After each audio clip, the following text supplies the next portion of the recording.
Welcome to the Joy Lab podcast, where we help you uncover and foster your most joyful self.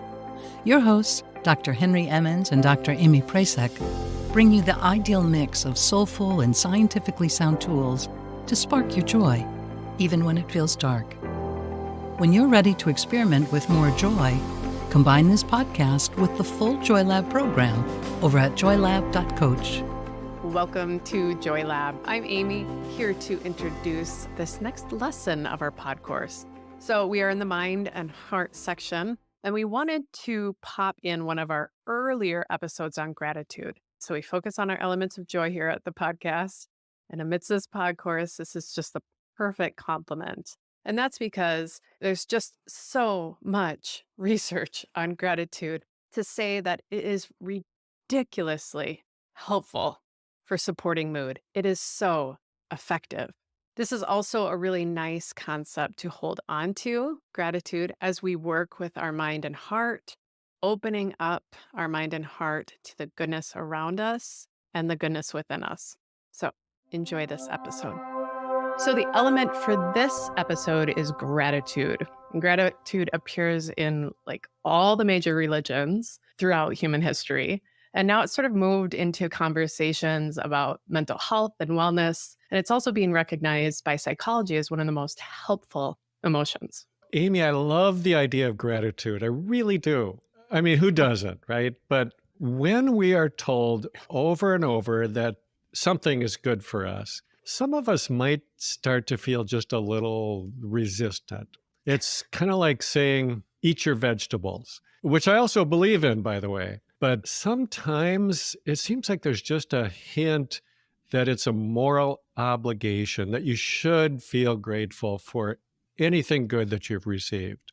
I'm sure many of our listeners, like me, have been told you should be grateful, which usually implies that you're not. And I know that doesn't work all that well for me. But knowing how important this topic is, we really want to try to avoid both the shoulds and the cliches that sometimes come with the topic of gratitude.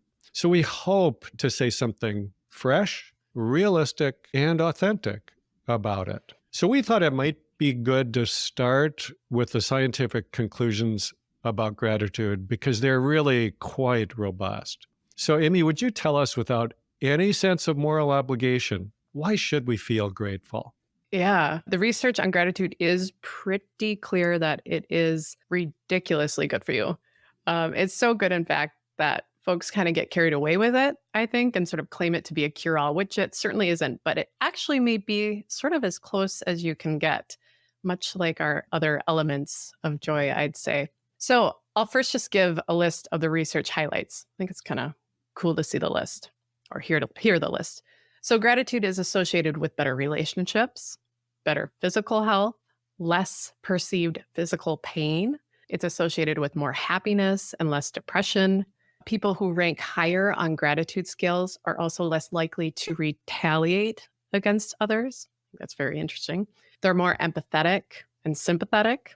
They have better work performance, particularly in leadership positions, and they receive more promotions. Engaging in gratitude practices is associated with improved sleep, more resilience and self-esteem, and gratitude practices have even been used to successfully reduce symptoms of PTSD. It's actually just a short list of things that I kind of like. But I do want to highlight one study, really like one of the classics of the gratitude research. It's from researchers Emmons and McCullough. And this study demonstrated how simple and effective I think a gratitude practice can be. So participants in the study, which was actually a collection of 3 studies, but I'm going to kind of collapse the findings here. The participants in the gratitude group were instructed to write down what they were grateful for, or write a letter to a person who they were grateful for. Kind of typical gratitude letters. Now, depending on the study, folks did this weekly for 10 weeks or daily for either between 2 or 3 weeks.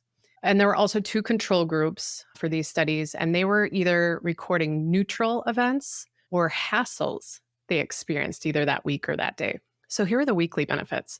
Compared to the controls, participants in the gratitude group demonstrated more positive and optimistic appraisals of their lives. They spent more time exercising, which is really interesting, and they reported fewer physical symptoms.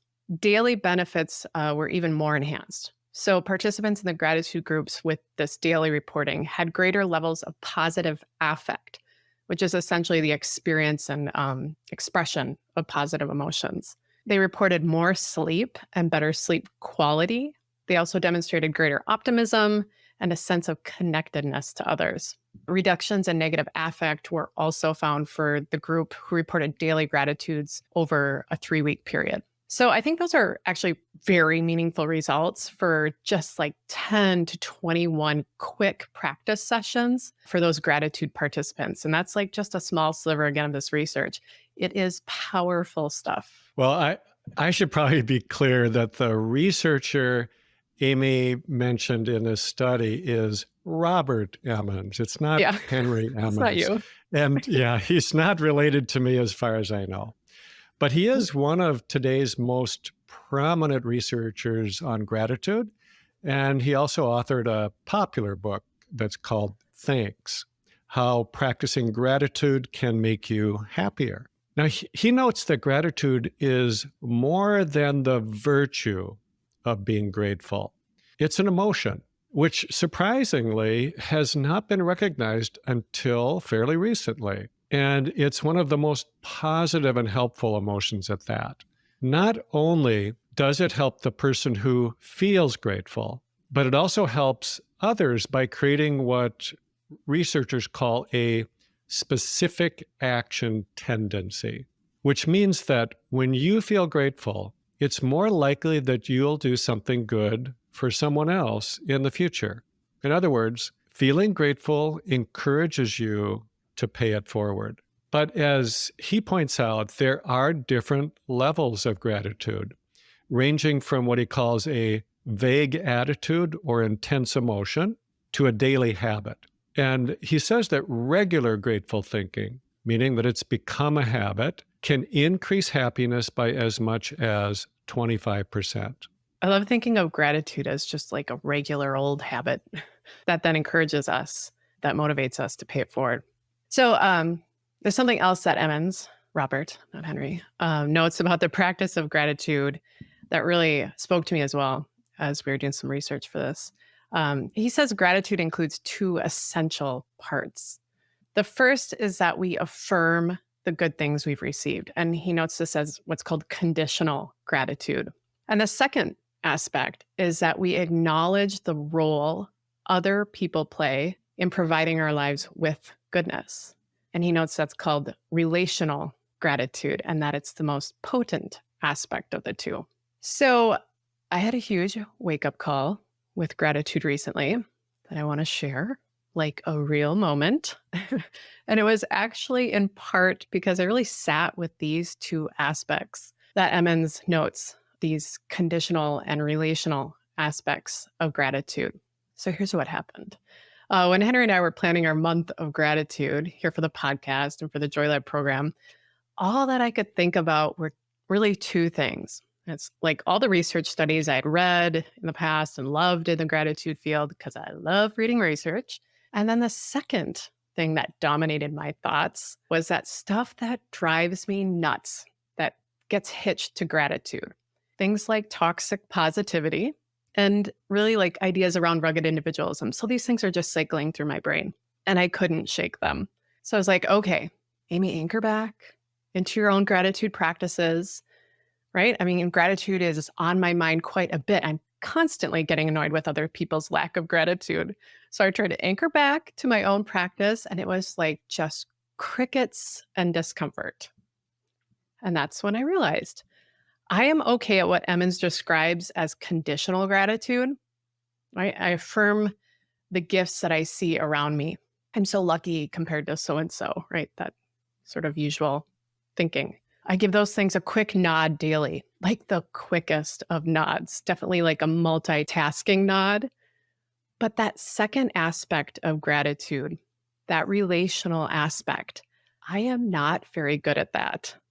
I'm like just realizing this.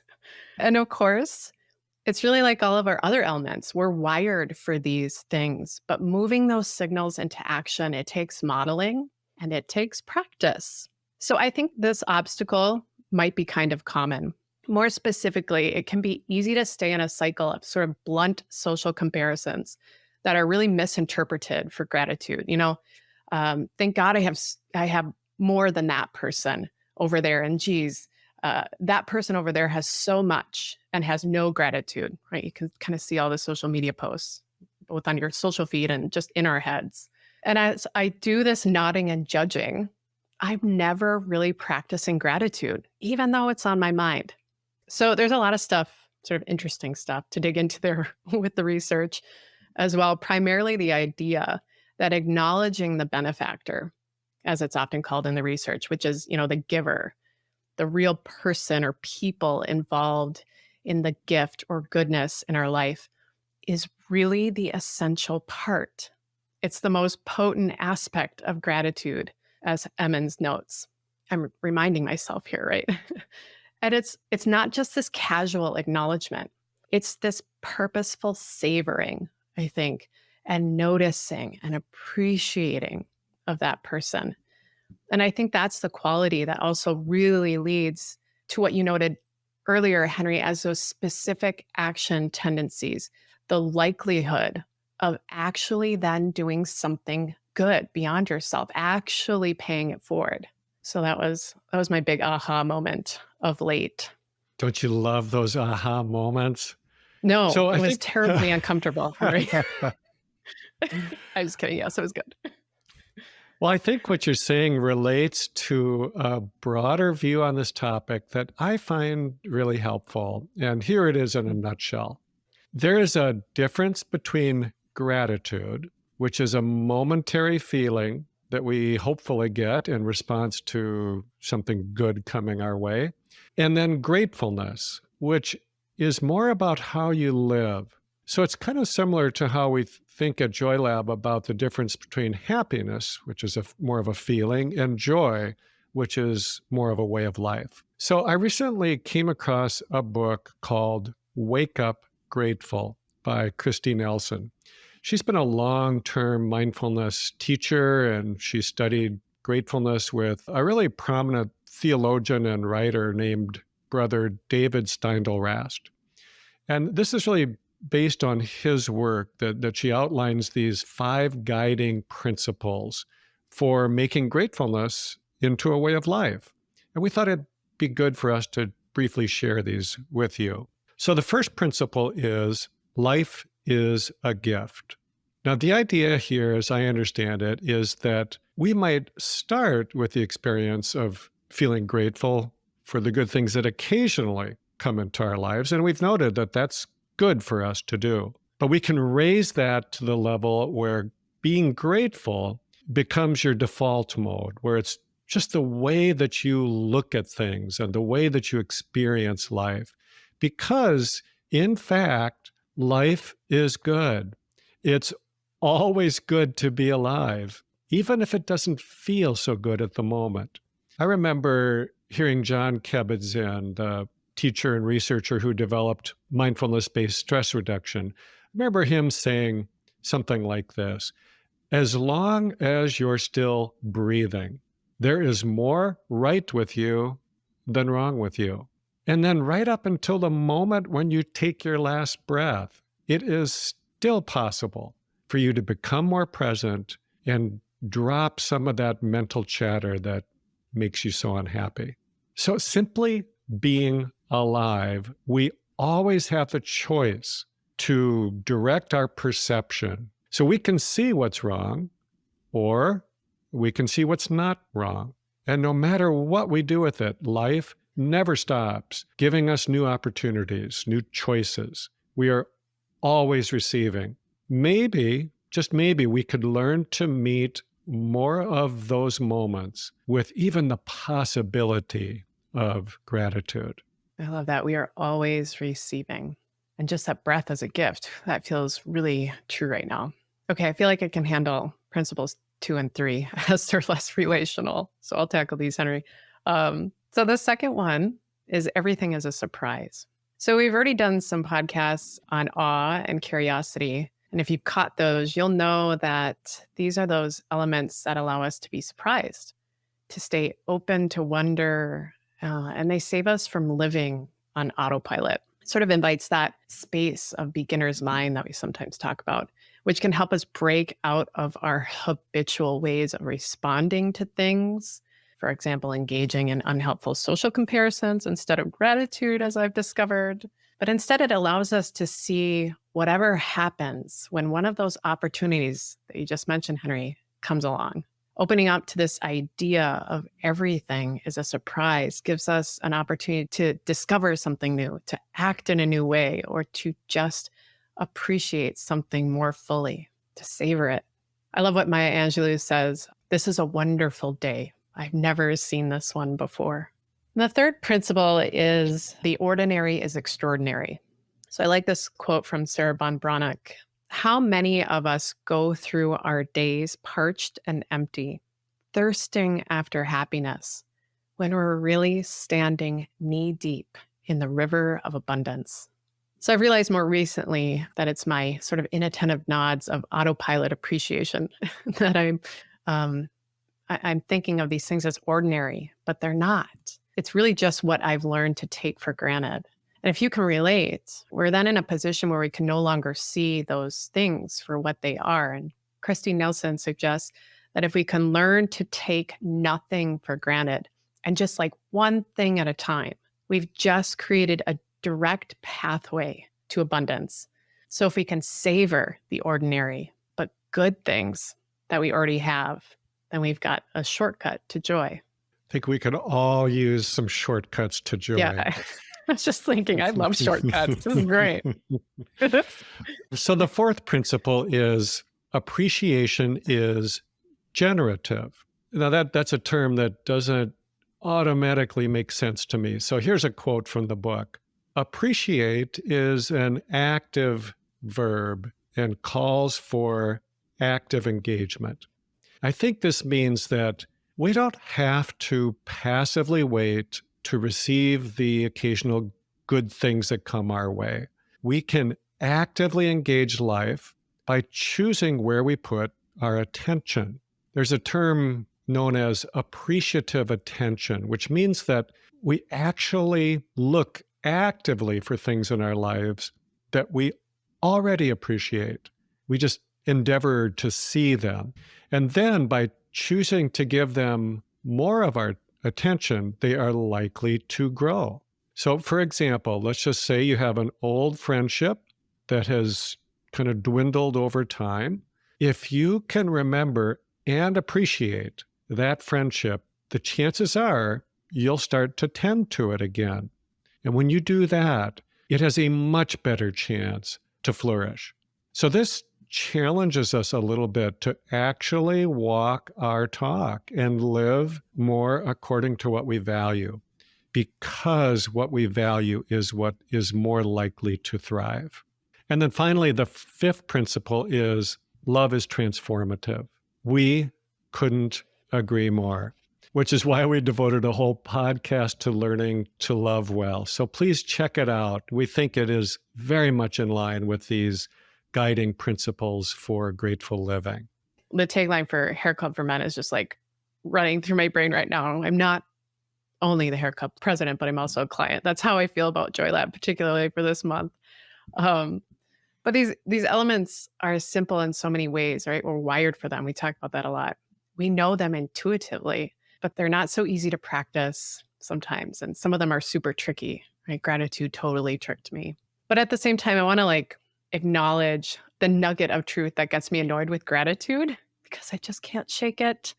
It is definitely possible to fall into a sort of toxic positivity, these platitudes that suggest that you should just feel grateful for everything that happens, no matter how tragic or how much loss comes with it. And so, maybe it's a mistake to go right to gratitude and skip the steps needed when grieving a loss. Right. I remember once hearing a Buddhist teacher who was talking about enlightenment, which everyone wants to kind of jump to as quickly as they can. And the teacher said, first, we have to tell the truth. And that just really stuck with me. And I think it holds true as well for facing hardships and loss. First, we have to tell the truth. So I'd like to share a story that, to me, really makes this conversation about gratitude feel more real, more human. It's a true story, and it shows, I think, how really hard it can be at times to feel grateful, but how transformative it can be when it is genuine. So a few years ago, after my second book came out, my first book was about joy, my second about calm, so holistic approaches to depression and anxiety. And I was giving a talk and a book signing. There was a woman in line who said, "I want to thank you for your first book, and I'd love to take some time when you're done here to share my story." So after finishing the book signing, I went off with her off to the side, and she told me that 2 years before then, her 4-year-old daughter had died. And she went on to say that she knew when her daughter was born that she was going to die. She had a terrible genetic condition, and they were told to expect her to live for just a few months. So her daughter surprised them, really, by surviving for 4 years. She said, "My daughter was never able to speak, and she really couldn't communicate with us in any meaningful way. And yet, she was such a light in my life that when she died, it felt like my own light went out." She went on to tell me that while she had had some problems with anxiety throughout her life, she had never really been depressed until after her daughter died. And then she sank into a really bad depression that knocked her off her feet, the kind where she couldn't really function either at home or at work. So she did what most people do. She got into therapy, she got on medication, but it just wasn't working. So after about a year of this, a friend of hers who was really concerned about her, among other things that she did, she gave her my book to read. And this woman said that it wasn't like she automatically suddenly felt happy, but she said that it helped her come out of her depression because while she was reading it, she became able to connect with the gratitude that she had for her daughter being with her for 4 years. And she said, "I want to be clear. It's not that I don't grieve for her. I do. But now I'm able to carry that loss in one hand, but with the other hand, I can hold the joy that was my daughter's life." Now, to me, that's a story of authentic joy, joy that's built on hard-won gratitude. It feels kind of familiar, doesn't it, to be able to hold the pain of loss in one hand and the gratitude for what we love in the other. Yeah, acknowledging those two things. It feels familiar, as you said, but it's not so easy, right? So it's sort of this weird connection here that is coming up in my mind, but it reminds me of how babies really aren't able to transfer an object from one hand to the other until they're about 7 months old or so. And like everything before that is just grasping with one hand, like another good metaphor, and then the other hand, one thing over here and one thing over here. I feel like those big losses, they kind of put us back in that space. Like here are these new hands and arms and fingers, and figure out how to hold this loss and this gratitude with your brand new flimsy baby fingers. And it can take some time to be able to really hold them together and let them interact. But I guess that's the point of our work here, right? Creating these new habits, these elements of joy, establish like a muscle memory so that when that tough stuff really hits, we can hold it sooner and, without collapsing, maybe even hold it with gratitude and with joy. Mm.